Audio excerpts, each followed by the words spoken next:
Welcome back to Rowdy Rants. I'm Rowdy. Thank you for coming. Talking about the same things that we've been talking about, and a little bit more maybe. We're going to go ahead and talk about what's going on in Ukraine and some expectations. Russia, just like I said, if they wanted to, they would go in, and they did. Nothing new about that, nothing surprising about it. The Russian forces are pretty sharp. They're pretty good at what they're doing, and they're very well outfitted. But the bottom line is Russia is not a world power. I wouldn't want to try and invade Russia. But then again, Ukraine is Russia's next door neighbor.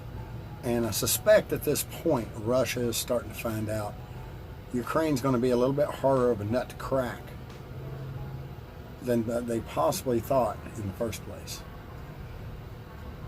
We're getting to where we're on that magic time frame of 72 hours in. Most cities are about 72 hours away from rioting conditions, basically 3 days meals.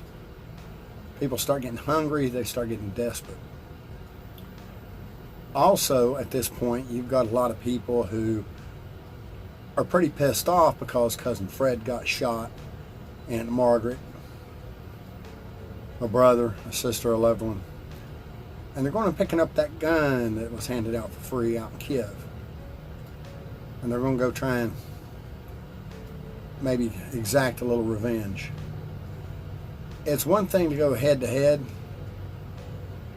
on a battlefield and win the battle. It's another thing to win the war, as I'm sure Putin's finding out.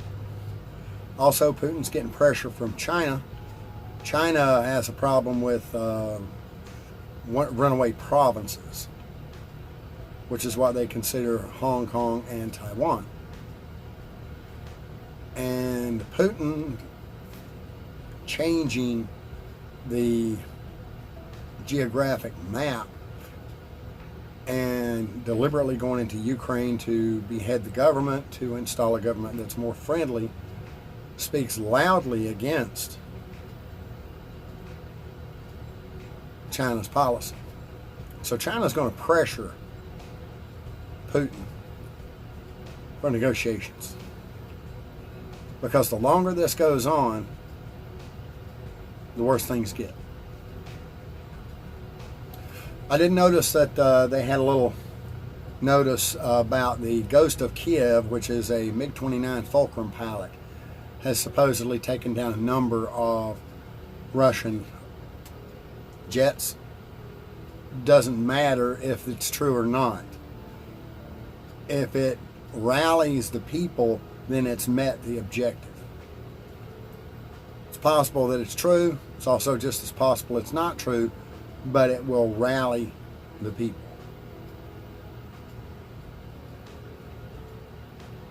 Of course, right now, sanctions really don't mean a lot, with Russia having a common border with China, because China can provide anything Russia needs just as well as they can get it within Europe. The Nord Stream 2 pipeline has been shut down by Germany. Really, it's more or less been put on hold, and that can be revived at any time. As a matter of fact, the United States has not ceased purchasing oil from Russia. We pretty much can't stop purchasing oil from Russia because we shut down a lot of our own production. So, like it or not, that sanction's off the table, as far as I'm concerned. U.S. government, there's no accounting for what they would do, from my point of view, but I don't see it happening. That's my update. I'll probably do something a little later tonight when I read a little bit more. Maybe a different subject or two while I'm at it. In the meantime, keep watching. Keep listening. If you'd like to support the channel, you can always send me a donation at buymeacoffee.com/rowdyrants. It'd be much appreciated. Like and share below. My name's Rowdy, and these are my rants. Y'all have a great day.